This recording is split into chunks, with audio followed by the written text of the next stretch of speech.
Partner! Eto na! Nagpaparamdam na naman Ang ating Mahiwagang Burnay!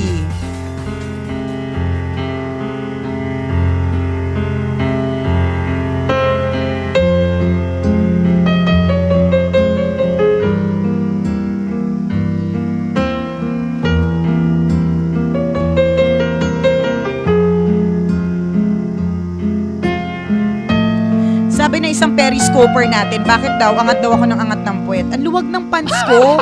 Kaya ang luwag ng puwet ko. Ang luwag ng pants ko. Nakalimutan ko belt. Patingin Nakakainis. Alin? Patingin nung ng pants. Hindi, jumper po yan. Jumper ba yan? Ang luwag. Kaya angat ako ng angat ganyan, no? Ingat ka, huwag ka tatakbo, baka mahubuan ka, partner. Eto na. Okay.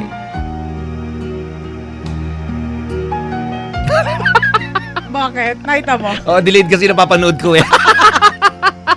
Mas kitang-kita sa angulo ng camera mo. Okay. Noong World War II, binalot ng lagim ang kasaysayan ng maganap ang mapaminsalang Holocaust. Ano yung Holocaust, partner? Peste. Peste na lang. Peste. Noong World War II, binalot ng lagim ang kasaysayan ng maganap ang mapaminsalang Holocaust o peste. Humigit kumulang 6 na milyong Hudyo ang namatay sa trahedyang ito, kabilang na ang 1.2 milyong kabataan. Wow, ang dami. Dami, ah. Nang sakupin ng Germany ang bansang Poland, milyon-milyong Hudyo sa bansa ang sapilitang pinatira sa isang markadong lugar na tinatawag na ghetto. Ang ghetto ay binabakuran ng matataas na pader para ikulong at ibukod ang mga Hudyo mula sa ibang lahi. Sa ghetto ay kulang na kulang ang mga pangunahing pangangailangan gaya ng pagkain, inumin, espasyo at palikuran. Ang mga nahuhuli na tumatakas mula sa ghetto ay agad na binabaril at pinapatay. Kalunos-lunos ang naging kalagayan ng mga Hudyo sa Poland sa gitna ng digmaan. Marami ang nagkakasakit at namamatay sa gutom at karamihan pa ay mga kabataan. Ang malaimpyernong mga eksena sa loob ng ghetto ay araw-araw na nasasaksihan ni Irene, isang Polish nurse at social worker na naatasang kontrolin ang paglaganap ng tipus at tuberculosis sa lugar. Dahil sa isang special permit mula sa health department, ay malayang nakakalibot at nakakalabas-masok si Irene sa ghetto. Ito ang pribilehiyo na sinasamantala ni Irene para makatulong siyang mailigtas ang mga kababayang Hudyo. Sa kanyang pagronda sa ghetto, ay palihim niyang pinakikiusapan ang mga magulang ng mga batang Hudyo na payagan siyang itakas ang kanilang mga anak. Ang maitatakas na mga bata ay gagawan niya ng peking dokumento at pansamantalang ipapaampon sa mga pamilyang Kristiyano. At kapag natapos na ang giyera, ay nangangako si Irene na muling ibabalik ang mga bata sa kanilang mga magulang. Alam ni Irene na lubhang mapanganib ang misyong ito. Kamatayan ang parusa sa sino mang mahuhuli na tumutulong sa mga Hudyo.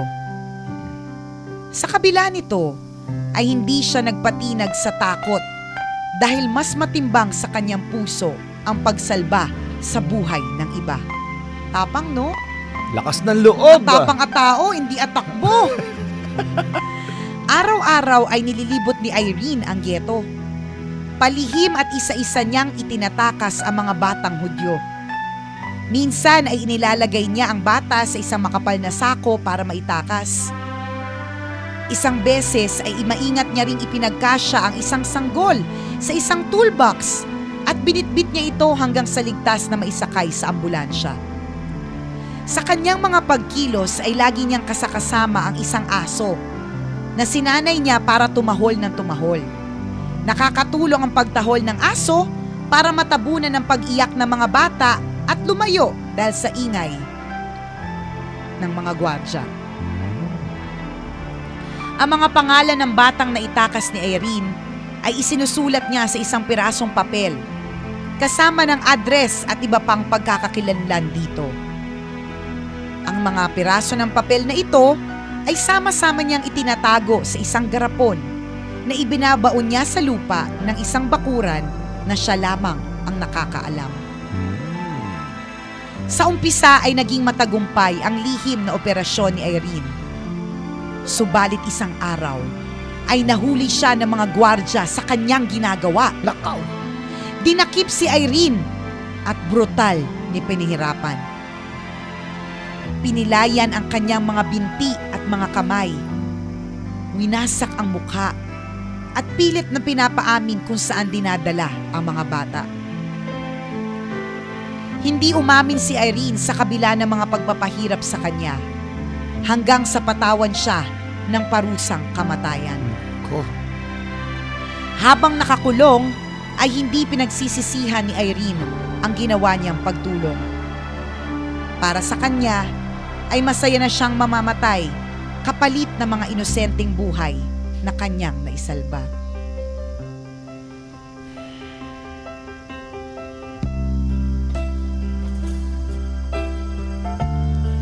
Naitakda na ang araw ng pagbitay kay Irene. Subalit sa kabutihang palad, ay nagawa pa niyang makatakas matapos suhulan ang gwardya ng bilangguan. Nang makatakas ay nagtago at nanirahan muna si Irene sa isang liblib na lugar hanggang sa matapos ang digmaan. Nang tuluyang makalaya ang Poland sa kamay ng Germany, ay nakamtan na rin ni Irene ang ganap na kalayaan. At matapos ang ilang taong pagtatago, ang unang inasikaso ni Irene ay ang pagbabalik sa mga bata sa kanya-kanyang pamilya.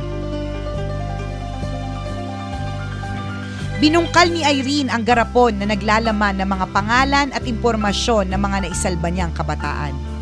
Sinubukan niyang hanapin ang mga magulang ng mga batang ito, subalit karamihan sa kanila ay namatay na sa giyera. Ang mga batang Hudyo na wala ng pamilyang babalikan ay nanatili sa mga bahay ampunan. Sa kabuuan ay umaabot sa 2,500 na mga kabataang Hudyo ang naisalba ni Irene mula sa tiyak na kamatayan. Isa sa mga natulungan niya ang sanggol na isinilid niya noon sa toolbox para mailigtas. At siya namang kumupkup sa kanya nang siya ay tumanda. Dahil sa kabayanihang ipinamalas ni Irene, ay isang liham ng pasasalamat mula sa Santo Papa ang natanggap niya noong 2003. Naging nominado pa siya para sa Nobel Prize noong 2007. Iginawad din kay Irene ang Order of White Eagle Award, ang pinakamataas na parangal sa bansang Poland dahil sa kanyang natatanging kontribusyon sa kasaysayan. Bukod dito, ay ilang gusali at paaralan sa Poland ang isinunod sa kanyang pangalan bilang pagpupugay sa kanyang kadakilaan.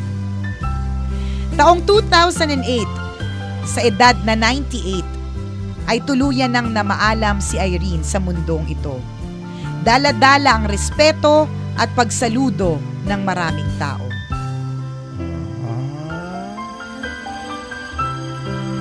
Nice naman. Dahil sa kabayanihan ni Irene, kahit paano ay nagkaroon ng magandang kulay ang kasaysayan sa gitna ng lagim na dulot ng Holocaust.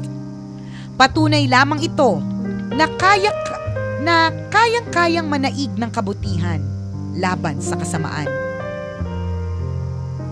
Kayang-kayang lamunin ng liwanag ang kadiliman kung may mga taong kagaya ni Irene na kayang manindigan. Ang kwentong ito ay hango sa tunay na karanasan ng kabutihan at kabayanihan ni Irene Sendler, isang huwarang nurse, social worker at mamamayan ng Otwock, Poland.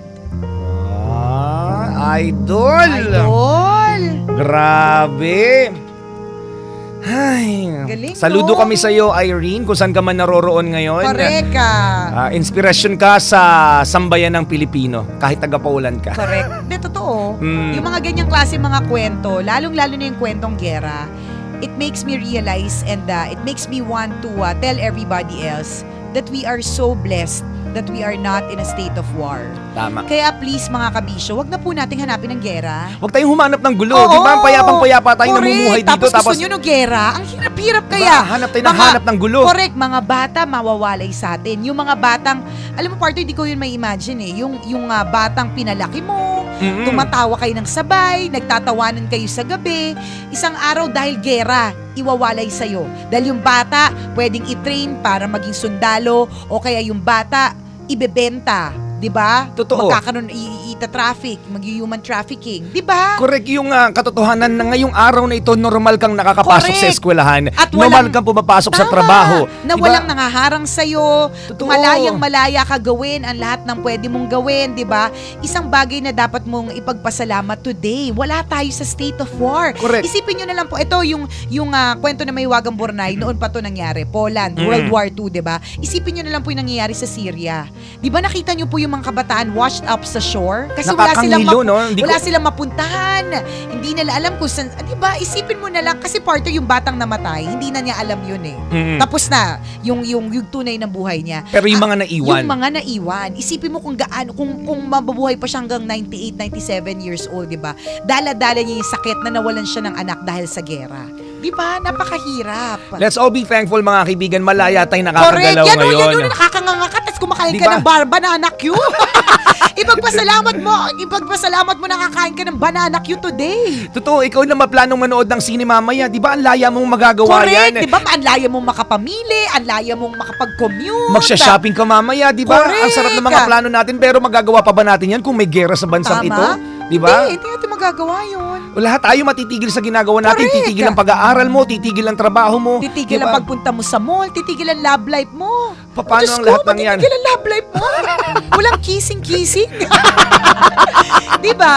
Ito naman kay Irene, sobrang very inspiring yung Sobra. kwento mo. Tsaka yung fighting spirit mo, no? Correct. Na Isipin wala mo kang yun. takot. Walang takot. Ang importante sa akin, maitakas ko ang mga batang ito. Di ba? Talagang... And in the end, partner, yung good karma bumalik sa kanya. Yun. Yung baby na itinakas niya sa isang toolbox, yung baby na yun o yung nag-alaga sa kanya hanggang sa kanyang pagtanda. Di ba? Di ba? Good karma begets good karma. Tama.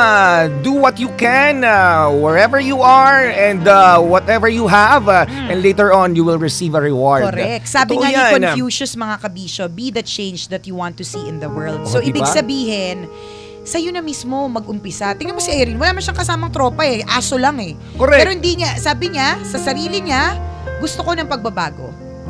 So, sa akin na magsisimula. O, di ba? Kahit mag-isa lang yan, di Correct. ba? Doon tayo believe kay Irene talagang pili siyang lumalaban. Oo, isipin mo yun. Ilan ang batang itinakas niya? 2,500. 2,500 times niyang nirisk ang buhay niya. 'Di ba? Grabe, Para lang no? maitakas yung mga batang yun. Nakakabilib. Promise. Idol ka namin, di Sobra. ba? Ay, naku na, dahil sa Brunei, ang dami na ng mga idols namin. Grabe lang. Nakakatuwa. Di ba? Ipaglaban natin kung ano yung dapat nating gawin, di ba? Tama. Fight for what is right even if you're fighting or standing alone. Correct. Diba? Alam ko mahirap. Laban ng laban. Alam ko mahirap, pero may mga nakakagawa. Ang Tama. galing, no? Pero Idol. pasalamat na lang po tayo mga kabisyo kasi wala tayo sa state of war. Yun na lang po yung Yun dapat lamang nating yun. ipagpasalamat. Sobrang ngayon. laya natin sa Pilipinas. Correct. True, lalo to lang halong eklavu. Sa lahat ng mga kabisyo natin nakatutok ngayon, thank you very much sa pagtutok sa kwento na aming Mahiwagang Burnay. Ang mga kwento po na Mahiwagang Burnay, mababasa niyo po sa aming Facebook fan page. I-search nyo lang po, Tambalan! Like at share ng share para marami rin ang ma-inspire sa kwento ni Mahiwagang Burnay. Tama! True, lalo to lang halong eklavu. At dahil nakasmile ka today, choose to be happy! At syempre, ang kasiyahang ito ay patuloy nating mararanasan hanggang alas 12 ng pananghalian dito sa Metro Manila. Thank you very much for making Love Radio always Your number one FM radio station. At habang nariyan kayo mga kabisyo, ang tambalan, walang kalaban, number one pa more. Ako po si Nicole Yala. At ako naman si Cambio Henry Na Juper. nagpapaalala. Walang matatag na relasyon sa malanding may determinasyon. Yun! Yun!